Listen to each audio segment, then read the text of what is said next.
As the kids head back to school this month, some are simply turning on a computer rather than hopping on the bus.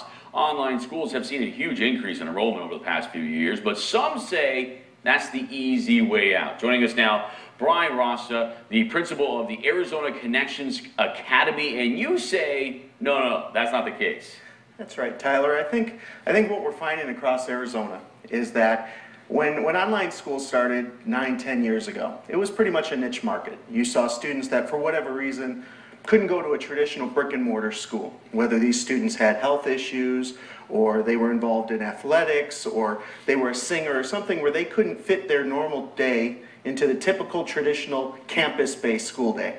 Whereas now, in the last 2 or 3 years, what we've seen is the online schools have become more attractive to students in the mainstream. I guess if kids can chat it up with somebody across the country in a first-person shooter, why not do some homework with them as well? I think that's what we're finding. You know, when I was 15 years old, they said to us, we were unitaskers. They'd say, oh, if we could keep Brian on task, keep him focused on one thing.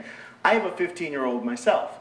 And when I see him do his homework, he's got his iPod in his ear, he's got the computer on, he's texting his friends.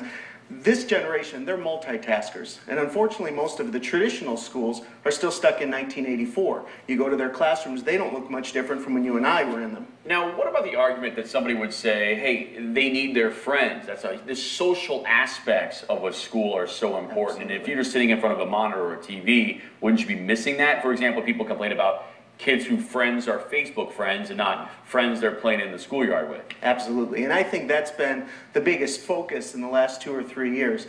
A school such as Arizona Connections Academy, we're kind of what they call a hybrid model. Yes, our students are online, they have certified teachers that are teaching them, but then we also provide a lot of opportunities for them to get out and meet with their friends. For example, this year we'll have over 50 field trips all over the state, and they may be everything from an educational experience where they're at the biosphere or they have an opportunity to go to the zoo, but we'll also have things like dances. We'll actually even have a prom this year. So is this expensive in two ways? I mean, how much does it cost to join a school like this? Mm-hmm. And the other question is, what kind of computer are you going to need? Are you going to need some high-tech, new Apple with a 9-inch monitor? Okay, here's how it works. We are an online public school, so we receive the same funding as any other public school in the state. There is zero cost to any student or family that attends.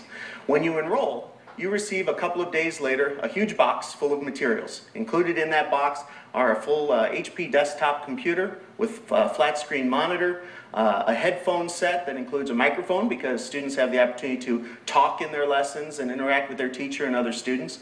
And then they receive textbooks, all the textbooks that they'll be using. They're able to use both actual textbooks and the online versions.